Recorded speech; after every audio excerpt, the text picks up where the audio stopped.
अगर मोदी सरकार के पास संबित पात्रा जैसे ताबड़तोड़ प्रवक्ता है तो कांग्रेस के पास पवन खेड़ा, जो एक दशक तक दिल्ली सीएम शीला दीक्षित की परछाई बनकर रहे, वो भी उस वक्त जब शीला दीक्षित अंदरूनी कलह और साजिशों का सामना कर रही थी। पवन खेड़ा जो काउंटर अटैक करने से नहीं चूकते, हिंदी हो या इंग्लिश, अपनी बात तर्क के साथ रखते हैं, तंज कसने में माहिर और आक्रामक होना भी नहीं भूलते।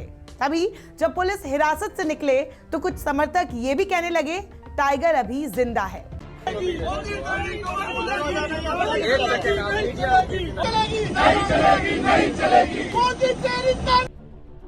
लेकिन क्या आप जानते हैं, पवन खेड़ा जो इस वक्त कांग्रेस में हीरो बन गए हैं, वो राजनीति में आने से पहले एक पत्रकार भी थे और उनको राजनीति सिखाने वाली कोई और नहीं बल्कि दिल्ली की मुख्यमंत्री रही शीला दीक्षित है। राजनीति में जब तक कुछ आप बवालिया ना करो तब तक फेमस नहीं होते। अब पवन खेड़ा को ही ले लीजिए। प्रधानमंत्री मोदी के नाम में गौतम शब्द जोड़कर उन्होंने जो मुसीबत मोली, उसके बदले में उन्हें हिरासत में लिया गया।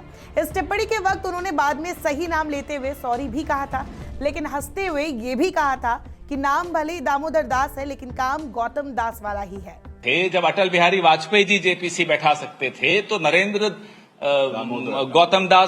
दामोदर दास मोदी को क्या प्रॉब्लम है? गौतम दास है दामोदर दास, सॉरी,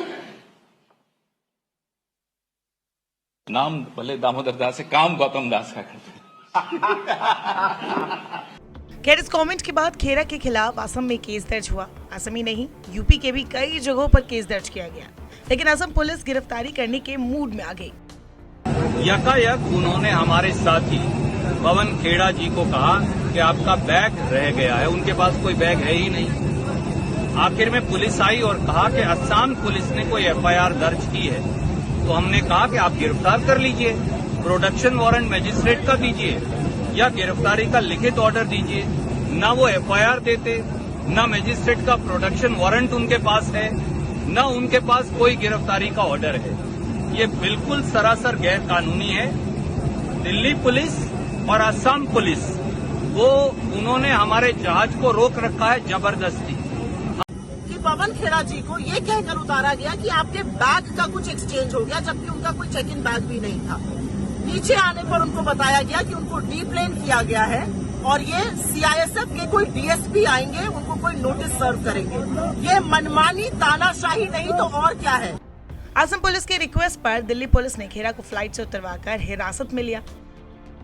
जब पवन खेड़ा रायपुर में होने वाली कांग्रेस की महाधिवेशन के लिए रवाना हो रहे थे। बहरहाल सुप्रीम कोर्ट ने मामले की गंभीरता समझी और सुनवाई करते हुए खेड़ा की गिरफ्तारी पर सोमवार 27 फरवरी तक के लिए रोक लगाते हुए रिलीज करने का आदेश दिया।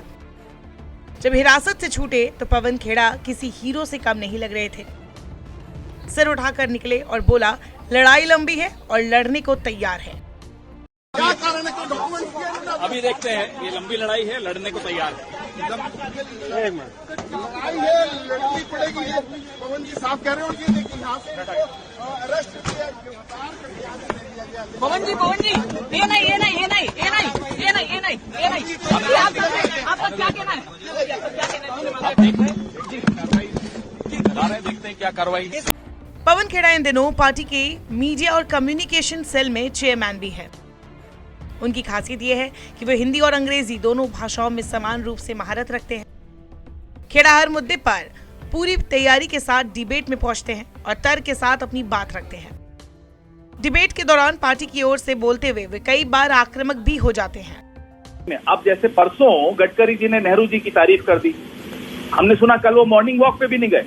अरे आप चाय पीजिए, नाश्ता करिए, खाना खाइए, पेड़ के नीचे बैठिए, हमारे को क्या करना है उससे भैया। कल्याण करने के लिए उन्हें चुना था, बंटा धार कर दिया, ऐसा जीरो निकला ये आपका हीरो। पवन खेड़ा की राजनीतिक शुरुआत 1989 में कांग्रेस के यूथ विंग से हुई थी। हालांकि 1991 में राजीव गांधी की हत्या के बाद उन्होंने कांग्रेस छोड़ने का फैसला किया। इसके बाद उन्होंने 1998 में कांग्रेस का फिर हाथ थामा, जब वो दिल्ली के मुख्यमंत्री के पॉलिटिकल सेक्रेटरी बने। 31 जुलाई 1968 को जन्मे पवन खेड़ा राजनीति में आने से पहले एक पत्रकार के रूप में भी काम करते थे। दिल्ली में पले बड़े, डीयू से हाई स्कूल और कॉलेज की पढ़ाई की। बाद में वो दिल्ली की तत्कालीन मुख्यमंत्री शीला दीक्षित के संपर्क में आकर उनके राजनीतिक विचारों से काफी प्रभावित हुए। कुछ दिन बाद शीला दीक्षित ने उन्हें अपना निजी सचिव बना लिया। इस दौरान पवन खेड़ा उनके साथ रहकर राजनीति की तमाम बारीकियां सीखते गए।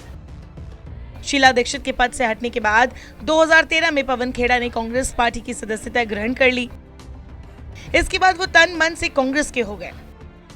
असम के मुख्यमंत्री हिमंता बिस्वा शर्मा भी इस मामले में चर्चाओं में आ गए हैं। उनके राज्य की पुलिस पर भी सवाल उठ रहे हैं। पिछले साल असम पुलिस ने जिग्नेश मेवानी को एक ट्वीट के चलते गिरफ्तार किया था। सवाल उठ रहे हैं कि कांग्रेस को छोड़ बीजेपी में आकर चाणक्य बनने वाले हिमंता बिस्वा शर्मा क्या मोदी की गुड बुक्स में आने के लिए ये सब कर रहे हैं। सवाल मोदी सरकार पर भी उठ रहे हैं कि आखिर सबसे महत्वपूर्ण विपक्षी पार्टी के प्रवक्ता को गिरफ्तार कर केंद्र सरकार आम जनता, पत्रकार और एक्टिविस्ट को क्या मैसेज देना चाहती है कि आपके पास अभिव्यक्ति की आजादी नहीं। सिद्दीकी कप्पन जो केरल के पत्रकार थे, उन्हें 2020 में गिरफ्तार किया गया था, जो हाथरस में गैंगरेप स्टोरी को कवर कर रहे थे। इसके बाद एक कॉमेडियन को गिरफ्तार किया गया। पुलिस ने कहा कि उनके जोक से सांप्रदायिक तनाव बढ़ेगा। हाल ही में मोदी पर डॉक्यूमेंट्री बनाने वाली बीबीसी के दफ्तरों पर भी इनकम टैक्स के छापे से सवाल उठे। अब पवन खेड़ा की गिरफ्तारी पर भी विपक्ष सरकार पर तानाशाही का आरोप लगा रही है। तो वहीं असम के मुख्यमंत्री ने कह दिया है कि पवन खेड़ा ने माफी मांग ली है। ऐसे में क्या खेड़ा को लेकर चल रहा बखेड़ा खत्म हो गया है? ये तो आने वाले दिनों में ही साफ हो पाएगा। नमस्कार, मैं हूं मानक गुप्ता। अगर आपको हमारा ये वीडियो पसंद आया हो तो इसे लाइक और शेयर जरूर करें, और हां, हमें सब्सक्राइब और फॉलो करना ना भूलें ताकि आप देश और दुनिया की कोई खबर मिस ना करें। तो जुड़े रहिए हमारे साथ और देखते रहिए News 24।